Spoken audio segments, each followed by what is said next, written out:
Hey everyone, Jason Miller here, Doctor of Acupuncture and Chinese Medicine. I want to talk about how we fit in. And what I mean by that is, how do we fit into our ecosystem? How does it affect us and how do we affect it? For me, it's been very apparent, very obvious that our actions in our ecosystem have a huge impact on our health, our disease, and our well-being. This is just something that's a fundamental principle for me, that our actions in our world affect us directly. So there's an old adage that says, as within, so without. I've flipped that to the inverse, which says, as without, so within.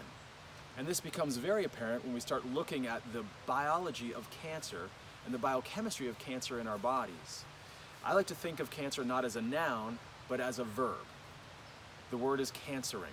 This was a word that I learned from Jonathan Treasure, a dear friend and colleague of mine, who I think coined that term.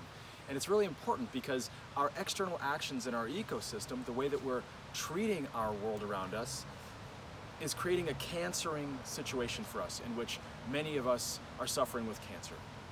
So I want to talk a little bit about what I call the cancer metaphor, which is the way that the manifestation of cancer and its biological processes in our body are reflected directly in how we act in the world around us. So the first place I want to look at is uncontrolled growth. This is pretty much the characteristic hallmark of cancer that everybody's familiar with. It's one single cell line dividing on itself uncontrollably. When I look at the human population, I see the exponential growth curve. I see uncontrolled growth. Another place we see this is in the use of fuels. Cancer uses sugar primarily as its fuel source.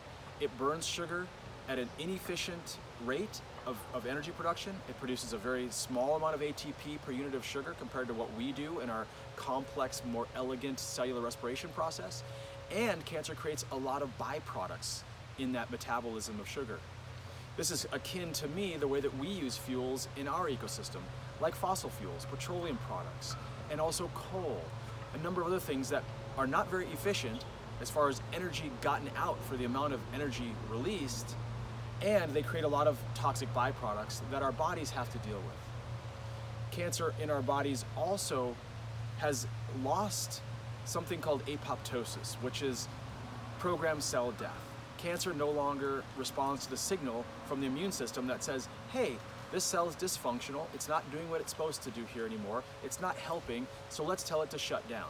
Cancer doesn't shut down anymore. And I look at the human population, I look at our fear of death, I look at how death is a failure, and I look at how hard we work to keep people alive, even when they've gotten to a point where their bodies are very broken down, and I wonder how much that's playing into this metaphor also. Another place I see a metaphorical relationship is when I think about the sequestration of resources.